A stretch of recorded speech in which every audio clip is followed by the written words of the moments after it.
Yes friends, शुरू करते हैं हम प्रेजेंट इंडेफिनिट टेंस। तो देखो हेडिंग डाल देता हूँ, ये मैंने हेडिंग डाली है present indefinite tense. Indefinite tense, okay, ये मैंने प्रेजेंट इंडेफिनिट टेंस की हेडिंग डाल दी है। क्या होता है प्रेजेंट इंडेफिनिट टेंस? तो देखो जितने भी स्थायी कार्य होते हैं, जितने भी स्थायी कार्य वर्तमान में, जितने भी वर्तमान में स्थायी कार्य होते हैं, स्थायी कार्य का मतलब है स्टेटिव कार्य। स्थायी कार्य वर्तमान में जितने भी स्टेटिव एक्शंस होते हैं, स्टेटिव टास्क, ये मैंने लिख दिया स्टेटिव टास्क्स। जितने भी स्टेटिव टास्क होते हैं, स्थायी कार्य होते हैं, सब प्रेजेंट इंडेफिनिट टेंस में आते हैं। जितने भी हैबिचुअल एक्शन होते हैं, हैबिचुअल एक्शंस, जितने भी आदतन क्रियाएं होती हैं, आदतन क्रियाएं, वो सब किस में आती है? प्रेजेंट इंडेफिनिट टेंस में आती है, राइट। जितने भी आदतन क्रियाएं होंगी, ठीक है ना। जितने भी यूनिवर्सल ट्रुथ्स होते हैं, यूनिवर्सल ट्रुथ्स, वो यूनिवर्सल ट्रुथ्स किस में आते हैं? वो सार्वभौमिक सत्य कहते हैं ना हम, सार्वभौमिक सत्य, वो भी किस में आते हैं? सारे के सारे इसी टेंस में आते हैं, राइट। कोई दिक्कत है? जितने भी साइंटिफिक प्रिंसिपल्स होते हैं, साइंटिफिक प्रिंसिपल्स, वैज्ञानिक सिद्धांत, वो सब इसी में आते हैं। प्रिंसिपल्स, वैज्ञानिक सिद्धांत, वो सब इसी में आते हैं।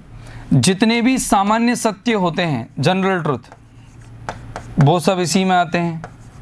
सामान्य सत्य, सामान्य सत्य। जितनी भी मुहावरे या कहावतें होती हैं, ईडियम्स और मैक्सिम्स, ईडियम्स एंड मैक्सिम्स, मुहावरे और कहावतें सब इसी में आती हैं। मुहावरे व कहावतें, तो हम ऐसे पहचान सकते हैं, जैसे वाक्य पढ़ा हमने और सेंटेंस पढ़ करके हमें पता लगा कि जो क्रिया हम भर रहे हैं वो क्रिया हमेशा स्थायी काम देती है, स्थायी भाव देती है। जैसे कि मैंने कहा कि जलेबी मीठा स्वाद देती है, जलेबी मीठा स्वाद हमेशा देगी, स्थायी काम है। मैंने कहा रोज़ यानी गुलाब की खुशबू अच्छी होती है। मैंने कहा पेड़ हरे भरे होते हैं, ये स्थायी काम है, ये हमेशा स्थायी रहेंगे। आदतन क्रिया का मतलब क्या है कि जैसे शेर जंगली जानवरों को मारता है, मैंने कहा कि खरगोश घास खाता है, ये क्या है कि एक आदतन क्रियाएं हैं। देखो यूनिवर्सल ट्रुथ का मतलब, सार्वभौमिक सत्य का मतलब, तारे रात में चमकते हैं, सूरज पूरब में उगता है, पश्चिम में छुपता है। ये साइंटिफिक प्रिंसिपल्स की बात करें, वैज्ञानिक सिद्धांतों की, जैसे कि मैंने कहा वायु में भार होता है, जैसे मैंने कहा कि चुंबक के दो क्या है विपरीत ध्रुव जो हैं एक दूसरे को आपस में क्या करते हैं? आकर्षित करते हैं। तो ये होगा। जनरल ट्रुथ की बात करें, मैंने कहा पेड़ हमें फल फूल और छाया देते हैं, ये सामान्य सत्यों में आ गया। मुहावरे की बात करें कि 2 और 2 4 होते हैं, वगैरह वगैरह कई सारी चीज़ें होती हैं जिनको देखते ही हमें पता लग जाएगा कि इनको हम बदल नहीं सकते। ना तो हम इनको पास्ट समय में ले जा सकते हैं, ना फ्यूचर समय में ले जा सकते हैं, और ना ही इनका टेंस बदल सकते हैं, यानी कि इनको अधूरा भी नहीं छोड़ सकते कामों को, इनको हम पूरा भी ख़त्म नहीं कर सकते और किसी समय से भी चालू नहीं कर सकते। तो बस ऐसे कामों को हम किस में ले जाएंगे? प्रेजेंट इंडेफिनिट टेंस में ले जाएंगे। अब बात करते हैं कि सर प्रेजेंट इंडेफिनिट टेंस की क्या पहचान होगी, क्या क्रियाएं क्या रखेंगे हम इसमें। तो देखिए, अगर हम बात करें कि प्रेजेंट इंडेफिनिट टेंस में वर्ब का क्या फॉर्मेट रहेगा, तो देखो मैं बात करता हूं कि एक तो होती है बी वर्ब। बी वर्ब का मतलब जिसमें वर्ब नहीं होती, जिसमें केवल बी का यूज करना होता है, वो होते इज एम आर। यानी एक तरफ तो आपको करना है, पहला पॉइंट तो याद रखना, इज एम आर। क्या होगा कि जब कर्ता की यानी कि सब्जेक्ट की पहचान, पद या विशेषता, पद विशेषता या स्थिति, पद विशेषता स्थिति आदि को दर्शाया जाए, आदि को दर्शाया जाए। अगर मतलब पद पहचान विशेषता आदि को दर्शाएंगे, आदि को दर्शाया जाए तो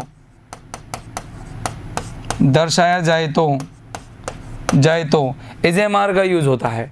जैसे मानो वर्तमान की कोई भी स्थिति, पद पहचान विशेषता होगी किसी भी व्यक्ति की, जैसे मैंने कहा कि I am in in my room now, अब मैं मेरे कमरे में हूँ, रूम नाउ। तो देखो नाउ से पहचान आया वर्तमान है, और वर्तमान में मैंने क्या किया कि कमरे में मेरी अवस्था दिखाई है, तो वहाँ पर अपन क्या लिखेंगे, एम लिख दिया।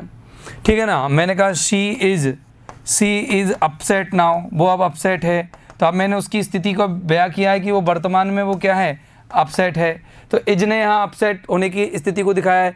फिर मैं आपको और कुछ चीज़ें बताऊंगा ना कि आप पहचानेंगे कैसे इसको। अभी तो आप ये याद रखें कि अगर बी भरनी है तो आपको ये भरना पड़ेगा, राइट।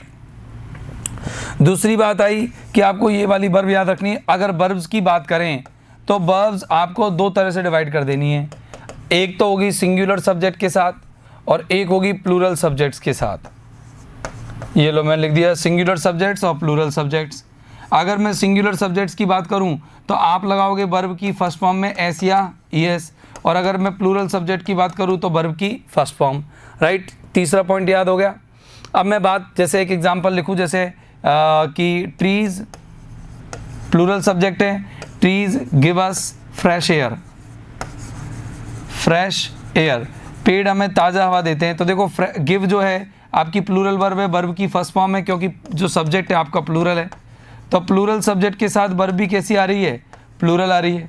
ओके, मैंने कहा कि जैसे जलेबी टेस्ट स्वीट, जलेबी का स्वाद कैसा होता है, मीठा होता है। तो अगर मैं बात करूँ, ये वर्ब देखो सिंगुलर वर्ब है, राइट। और सिंगुलर वर्ब क्यों है, क्योंकि वर्ब फर्स्ट में क्या लग रहा है, एस ई एस, क्योंकि सब्जेक्ट आपका क्या है, सिंगुलर है। तो अगर सब्जेक्ट सिंगुलर है तो वर्ब सिंगुलर होगी, यानी एस ई एस लगेगा, और अगर सब्जेक्ट प्लूरल होगा तो वर्ब भी प्लूरल होगी, उसमें एस ई एस नहीं लगेगा। तो तीसरी बात आपको कौन सी याद रखनी है, तीसरी बात आपको याद रखनी है कि अगर सेंटेंस नेगेटिव हो या फिर सेंटेंस इंटेरोगेटिव हो, नेगेटिव और इंटेरोगेटिव सेंटेंसेस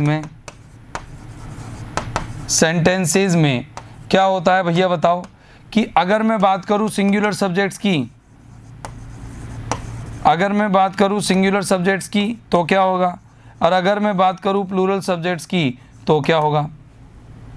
अगर मैं बात करता हूं सिंगुलर सब्जेक्ट्स की तो आप याद रखना, सिंगुलर सब्जेक्ट में यहाँ पर हेल्पिंग वर्ब आएगी डज, और फिर यहाँ पर आएगी वर्ब की फर्स्ट फॉर्म। और इधर अगर प्लूरल सब्जेक्ट की बात करूँ तो हेल्पिंग वर्ब आएगी डू और आएगी वर्ब की फर्स्ट फॉर्म। ये आपको एग्जांपल से याद रखने कि डू और डज के साथ वर्ब की फर्स्ट फॉर्म ही आती है, ऐसे ही नहीं लगता।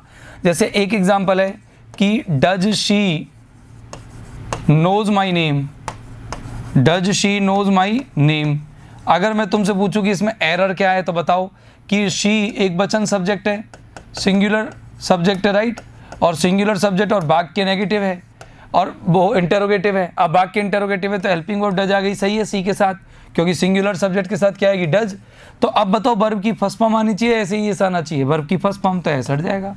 बस एक और है, जैसे मैंने कहा do your mother sings bell, sing bell, कि तेरी माँ अच्छे से गाती है कि नहीं, तो बताओ क्वेश्चन मार्क है, इंटेरोगेटिव सेंटेंस है, तो बताओ यूर मदर आपका सिंगुलर सब्जेक्ट है, और अगर सब्जेक्ट सिंगुलर होगा तो वर्ब भी कैसी आएगी, सिंगुलर, तो डू की जगह क्या आएगा, डज। ये तो कुछ बेसिक चीज़ें थी, बहुत आसान, बहुत बेसिक, जो कोई बच्चा अगर शुरू से सीखना चाहे तो वो सीख सकता है। अब मैं बात करता हूँ सर कि हम इस टेंस को पहचानेंगे कैसे। तो बात करें कि identification of tense, identity of tense,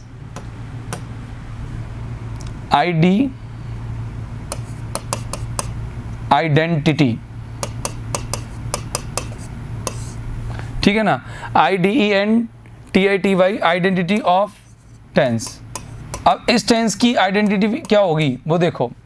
अगर सेंटेंस में आपको ये चीज़ें नज़र आए, कौन सी, देखो मैं ट्रिक से बता रहा हूँ आपको, सेंटेंस में अनसोर्ड नज़र आए, अनसोर्ड, क्या है अनसोर्ड, अनसोर्ड का मतलब क्या होता है देखना, ए फॉर ऑलवेज। अगर तुम्हें सेंटेंस में कहीं ऑलवेज नज़र आए तो समझ जाओ प्रेजेंट इंडेफिनिट टेंस है।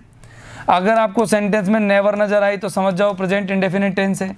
अगर आपको सेंटेंस में सेल्डम नज़र आए या समटाइम्स नज़र आए तो समझ जाओ प्रेजेंट इंडेफिनिट टेंस है। अगर आपको सेंटेंस में ऑफन नज़र आए तो समझ जाओ प्रेजेंट इंडेफिनिट टेंस है, और सेंटेंस में आपको डेली नज़र आए तो भी प्रेजेंट इंडेफिनिट टेंस है। ये लो, हो गया ना आसान। ऑलवेज यानी क्या होता है बताओ सब, हमेशा। नेवर यानी क्या होता है बताओ, कभी नहीं। अच्छा बताओ सेल्डम यानी क्या होता है, मुश्किल से कभी। क्या होता है, मुश्किल से कभी। और अगर मैं बात करूँ समटाइम्स की, तो इसका मतलब क्या होता है? कभी कभार, कभी कभार। और ऑफर का मतलब क्या होता है? प्राय, अक्सर, ठीक है ना। और डेली का मतलब क्या होता है? रोजाना, ठीक है ना। इनसे आप क्या कर सकते हो? सेंटेंस को आसानी से पहचान सकते हो। ये दिखे, समझ जाओ प्रेजेंट इंडेफिनिट टेंस है। और अगला है ट्रिक HSRB, मतलब hardly, HARDLY, hardly, scarcely, rarely और बेयरली। इन चारों का अर्थ एक ही है, रेयरली और बेयरली, इन चारों का अर्थ एक ही है। इनका अर्थ है मुश्किल से, मुश्किल से। इनका चारों का अर्थ एक ही है, मुश्किल से। अगर मैं बात करूं इनके अलावा और क्या है, तो और भी बहुत बहुत आसान चीज़ें हैं, ठीक है ना। अगला है अनुज, अनुज, ये याद करना इन ट्रिक को। HSRB, अनसोर्ड, HSRB, अनुज। अनुज का देखो OCCASIONALLY, ऑकेजनली। अगला है NORMALLY, नॉर्मली, USUALLY, यूजुअली, और GENERALLY, जनरली। ये क्या हैं? सारे की सारे इनका मतलब होता है, जैसे इसका मतलब तो क्या होगा? अवसरानुसार, अवसरानुसार। इसका मतलब क्या होगा? सामान्यतः, सामान्यतः। और इसका भी सामान्यतः और इसका भी सामान्यतः, अक्सर या सामान्यतः के सेंस में होगा। इसके अलावा है OTTS, OTTS मतलब TT प्लस S। O मतलब वंस, T मतलब ट्वाइस, और T मतलब थ्राइस प्लस टाइम, ठीक है ना। इसके अलावा each, every plus time, each और एवरी प्लस टाइम, ये अगर आ जाए तो भी समझ जाना कि वो प्रेजेंट इंडेफिनिट टेंस है। अगर मानो आपको ऑन प्लस जैसे प्लूरल डेज आ जाए, जैसे कि अगर मैं बात करूँ ऑन संडेज, कोई भी प्लूरल डे आ जाए, जैसे संडे, संडे तो एक वचन है, लेकिन अगर मैं इसमें प्लूरल लगा दूँ on Sundays, on Mondays, on Tuesdays, on Wednesdays, on Fridays, on Saturdays, ये आ जाए तो भी आपका प्रेजेंट इंडेफिनिट टेंस है। इन चीज़ों को पहचान कर आप देख सकते हैं, इन चीज़ों को देख कर के आप पहचान सकते हैं कि कौन सा टेंस है प्रेजेंट इंडेफिनिट टेंस है। अब मैं आपको कुछ उदाहरण बता रहा हूँ। जैसे अगर मैं कुछ क्वेश्चंस कराता हूँ, मैंने एक क्वेश्चन लिया, मैंने कहा कि no one usually dash here. Option A come, option B came, C has come, और डी कम्स। अब देखो कितना आसान हो गई सारी चीज़ें, कितनी आसान हो गई सारी चीज़ें आपको करना। कैसे? आपने देखा कि यूजुअली आ रहा है, और यूजुअली देखते आप पहचान गए कि प्रेजेंट इंडेफिनिट टेंस है। अब जो ऑप्शन प्रेजेंट इंडेफिनिट के नहीं है वो तो हटा ही सकते हैं। केम क्रिया की सेकंड फॉर्म है, ये प्रेजेंट इंडेफिनिट में नहीं आता। हैज हैव प्लस वर्ब की थर्ड फॉर्म, ये भी आपकी प्रेजेंट इंडेफिनिट टेंस में नहीं आता, तो दोनों तो गए। अब बचा ये तो है वर्ब की फर्स्ट फॉर्म, और ये है वर्ब की फर्स्ट फॉर्म में एस या ईएस। तो बताओ, ये तो हो गई आपकी प्लूरल वर्ब, और ये हो गई आपकी कैसी वर्ब? Singular verb. तो अपन का आंसर क्या आएगा बताओ? आपका सब्जेक्ट क्या है? नो वन, यानी कि आपका सब्जेक्ट क्या है? सिंगुलर। तो आपकी वर्ब भी कौन सी आएगी? कम्स। राइट ना? कोई दिक्कत है क्या? बहुत आसान है इसको सॉल्व करना। मैंने कहा कि ऑफन सिनेमा।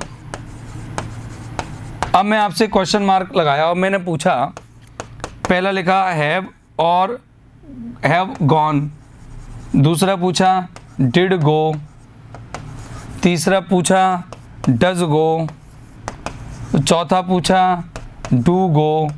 अब बताओ इसमें क्या आंसर आएगा? आपने देखा ऑफन आ रहा है, ऑफन से आपके दिमाग में चला गया प्रेजेंट इंडेफिनिट टेंस, राइट। अब प्रेजेंट इंडेफिनिट टेंस चला गया तो अब आप क्या करेंगे बताओ? प्रेजेंट इंडेफिनिट टेंस आते ही आपके दिमाग में आ गया कि भाई डू डज आना चाहिए और वर्ब की फर्स्ट फॉर्म आना चाहिए। इंटरोगेटिव वाक्य है, इंटरोगेटिव वाक्य ना, तो डू डज और वर्ब फर्स्ट वाला ऑप्शन रख लो, ये हटा दो, ये हटा दो, ये दोनों रख लो। बताओ सब्जेक्ट कौन है आपका? यू, और यू कैसा सब्जेक्ट है? प्लूरल, और प्लूरल सब्जेक्ट होने की वजह से अपन के वर्ब कौन सी आएगी? डू वाली आएगी। ये आंसर सही है, ये गलत है। इस तरीके से हम बहुत आसानी से सॉल्व कर सकते हैं। एक एग्जाम्पल और लिखा हमने, मैंने एरर वाला एक सवाल दिया। मैंने कहा कि sometimes we are getting late getting late in submitting our assignments. ASSIGNMENTS assignments, ठीक है ना। ये क्यों हट रहा है भाई?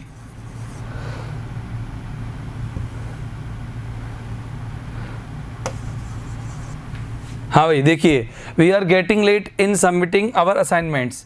तो देखो अगर मैं बात करूँ कि ए में एरर है, बी में एरर है, सी में एरर है या नो एरर है, तो बहुत आसानी से आप आंसर बता सकते हो। देखो आंसर क्या होगा कि वी आर गेटिंग लेट आ रहा है, तो देखो समटाइम्स देखते ही हमारे समझ में आ गया कि प्रेजेंट इंडेफिनिट टेंस आएगा, PIT आएगा, और प्रेजेंट इंडेफिनिट टेंस में इज एम आर की जरूरत नहीं होती, नेगेटिव वाक्यों में डू डज की जरूरत होती है। ये इधर तक ए है, ये इधर तक ए है, डिलीट, हाँ ये इधर तक ए है और ये इधर बी है। तो देखो एज एम आर की जरूरत नहीं होगी, ये तो कट गया। डू डज की जरूरत तब होती जब वाक्य नेगेटिव होता है, इंटरोगेटिव होता है, तो डू डज की भी जरूरत नहीं होगी। अब तो हमें चाहिए या तो वर्ब की फर्स्ट फॉर्म या वर्ब की फर्स्ट फॉर्म में एस या ईएस। सब्जेक्ट कौन है? सब्जेक्ट हमारा प्लूरल है, तो प्लूरल सब्जेक्ट के अकॉर्डिंग वर्ब की फर्स्ट फॉर्म चाहिएगी हमें। ये रही हमारा आंसर, ये गलत हो जाएगा तो गेट आ जाएगा। इस तरीके से डियर फ्रेंड्स आंसर हमारे सॉल्व हो जाएंगे। बाकी के मैं प्रेजेंट इंडेफिनिट टेंस में बहुत सारे क्वेश्चंस आपको सॉल्व कराऊंगा अगली वीडियो में। सारे जो प्रेजेंट इंडेफिनिट टेंस पर कई सारे क्वेश्चन सॉल्व कराऊंगा।